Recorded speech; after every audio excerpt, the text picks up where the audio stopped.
नमस्कार। मिस्टर भरोसेमंद, mister cool या टीम इंडिया की दीवार, कई नामों से जाने जाते हैं राहुल द्रविड़, जिन्होंने अपनी जिंदगी में एक से बढ़कर एक शानदार पारियां खेली। लेकिन उन सब में एक सच ये भी है कि उनको उन पारियों का उतना क्रेडिट नहीं मिल पाया जितना मिलना चाहिए था। जिसकी वजह यह थी कि जिस मैच में राहुल दमदार खेल दिखाते थे, उसी मैच में दूसरा खिलाड़ी उनसे भी शानदार गेम खेल जाता था, और जिसके चकाचौंध में राहुल द्रविड़ की अक्सर पारियां धुंधली हो जाती थी। ये सिलसिला राहुल द्रविड़ के डेब्यू मैच से ही शुरू हो गया था। कैसे, बताते हैं। तारीख थी 20 जून और साल था 1996। जगह थी इंग्लैंड का लॉर्ड्स मैदान। इंडिया और इंग्लैंड के बीच अजहर की कप्तानी में दूसरा टेस्ट मैच होना था, और इस मैच में दो खिलाड़ी इंडिया के लिए डेब्यू करने जा रहे थे। एक था सौरव गांगुली और दूसरा राहुल द्रविड़। इंग्लैंड ने पहले खेलते हुए पहली पारी में 344 रन बनाए। भारत की बैटिंग आई तो शुरुआती 2 विकेट सिर्फ 15 रन पर ही आउट हो गए।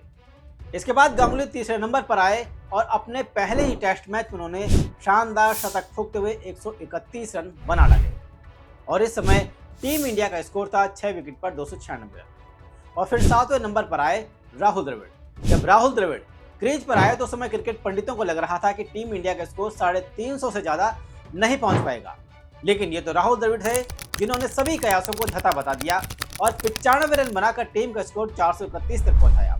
इस पारी में उन्होंने गेंदबाजों को इतना झल्लाया कि उनको 268 गेंदें फेंकनी पड़ी। ये मैच भले ही ड्रॉ हो गया हो, लेकिन ये मैच टीम इंडिया को दो अलग अलग शैली वाले प्लेयर दे गया। एक सौरव गांगुली और दूसरा राहुल द्रविड़। एक गर्म मिजाज का तो दूसरा ठंडे मिजाज का, नर्म मिजाज का।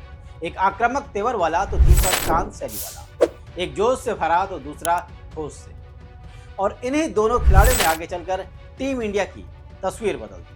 वैसे शुरुआती करियर में राहुल द्रविड़ को अक्सर एक धीमे खिलाड़ी के रूप में देखा गया, लेकिन उन्होंने इस आलोचना को अपनी ताकत बनाया, और एक ऐसा ही मैच था जिसमें राहुल द्रविड़ ने कमाल कर दिया। मगर उस कमाल का भी जिक्र नहीं हो पाया। साल था 1999 का वर्ल्ड कप। जब द्रविड़ को वर्ल्ड कप टीम में शामिल किया गया तो कई लोगों ने सवाल उठाए कि इस ढीले बल्लेबाज को क्यों ले लिया। खैर, इसके बाद श्रीलंका और भारत के बीच मुकाबला हुआ। अर्जुन रणतुंगा की कप्तानी में श्रीलंका ने टॉस जीता और गेंदबाजी करने का फैसला लिया। इस मैच में राहुल द्रविड़ ने क्रीज पर उतरते ही आक्रामक रवैया दिखाना शुरू कर दिया, जो कि उनकी शैली के एकदम विपरीत था, और उन्होंने मन मुताबिक चौके लगाए। राहुल द्रविड़ ने 102 गेंदों पर अपना शतक पूरा किया, जो विश्व कप में उनका लगातार दूसरा शतक था। इससे पहले उन्होंने ब्रिस्टल में केन्या के खिलाफ मुकाबले में भी नाबाद 104 रन बनाए। दूसरी ओर गांगुली थे, जिन्होंने 119 गेंदों में अपना शतक पूरा किया, और शतक पूरा करने के बाद तो गांगुली ने बड़े बड़े चौके और छक्कों की झड़ी लगा दी। दोनों खिलाड़ियों की अद्भुत पारियों के चलते भारत ने 6 विकेट पर 373 रन का विशाल स्कोर खड़ा किया। इस मैच में राहुल द्रविड़ ने 129 गेंदों में 145 रनों की धाकड़ पारी खेली, लेकिन उनकी पारी का उतना जिक्र नहीं हुआ जितना सौरव गांगुली की पारी का हुआ, क्योंकि इस मैच में गांगुली ने 158 गेंदों में 183 रन की पारी खेली थी, जिसमें 17 चौके और 7 छक्के थे। खैर, द्रविड़ की किस्मत आगे भी ऐसी रही, जब 6 महीने बाद ऐसा ही एक और मैच हुआ। नवंबर 1999। जगह थी हैदराबाद और टीम थी न्यूजीलैंड। इस मैच में सचिन तेंदुलकर और राहुल द्रविड़ ने जबरदस्त बैटिंग की और वनडे में दूसरे विकेट के लिए 331 रन जोड़े। न्यूजीलैंड के खिलाफ उस मुकाबले में द्रविड़ ने 15 चौके और 2 छक्कों की मदद से 153 रनों की पारी खेली। वहीं सचिन ने नाबाद 186 रन बनाए, जिसमें 20 चौके और 3 छक्के शामिल थे। और फिर से इस मैच में सचिन का ज्यादा हल्ला हुआ और राहुल द्रविड़ की पारी गुमसुम सी पड़ी रही। लेकिन एक मैच ऐसा था जिसने राहुल द्रविड़ की पारी को ज्यादा सुरक्षा तो नहीं दी, लेकिन एक नाम दे दिया, और वो था द वॉल। साल था 2001, जब ऑस्ट्रेलिया का स्वर्णिम दौर चल रहा था, जो टेस्ट मैच तो कई सालों से हारी ही नहीं थी, और भारत की टीम टूटे हुए मनोबल के साथ मैदान में उतरी थी। कोलकाता में ये दूसरा टेस्ट मैच था।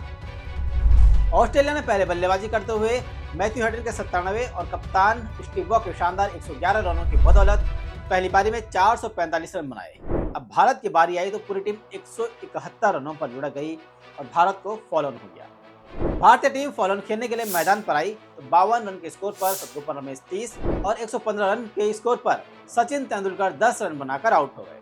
और फिर शाम होते होते सौरव गांगुली भी 48 रन पर अपना विकेट गंवा बैठे और अब छठे नंबर पर बैटिंग करने आए राहुल द्रविड़। इस समय क्रीज पर थे राहुल द्रविड़ और लक्ष्मण। जैसे तैसे द्रविड़ और लक्ष्मण ने विकेट नहीं गिरने दिया और तीसरा दिन काट दिया। फिर आया चौथा दिन। चौथे दिन तो लक्ष्मण और द्रविड़ ने पूरा नजारा ही बदल दिया। दोनों ने मैदान के चारों तरफ रन बरसाने शुरू कर दिए तो ऑस्ट्रेलियाई अपनी औकात में आ गए और उन्होंने राहुल द्रविड़ को स्लेजिंग करना शुरू कर दिया। लेकिन राहुल द्रविड़ ने इनके स्लेजिंग का जवाब अपने बल्ले से दिया और एक के बाद एक मैदान के चारों तरफ शॉट लगाने शुरू कर दिए। वहीं लंच भी निकल गया, टी सेशन भी निकल गया, लेकिन कंगारू इनके विकेट नहीं निकाल पाए। वहीं इस दौरान वीवीएस लक्ष्मण ने अपना दोहरा शतक पूरा किया और द्रविड़ ने अपना शतक पूरा किया।